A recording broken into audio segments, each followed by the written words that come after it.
মাদবর সাহেব যে তোরে আমার গরু চুরি করছে ওর একটা কঠিন বিচার করে দেন। কি তোর এত বড় সাহস আমার এলাকার ভিতরে গরু চুরি? কি মাদবর সাহেব সামনে একটা গরু চুরি লাগে এত বড় সব এই বিচার তো আমি মানতে পারলাম না। তুই ভাই খালি একটা সং তোর আজকে এমন বিচার করবো যে এলাকার মধ্যে একটা গরু থাকতো না।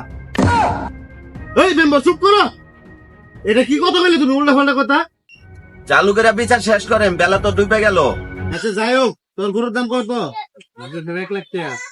1 লাখ কইলে তো আর ওই তো আর 1 লাখ টাকা দেড় পাইতো না। মাদবর সাহেব 40,000 টাকা জরিমানা করে দেন।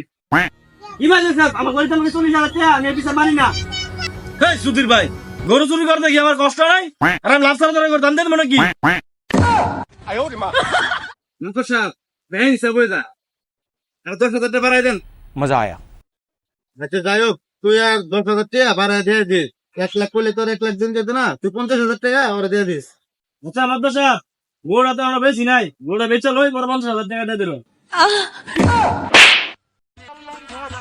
হাতে নাতে পারলাম ধরা সরম লাগে বলিতে আর বাবু লাগে তুলিতে দললিতে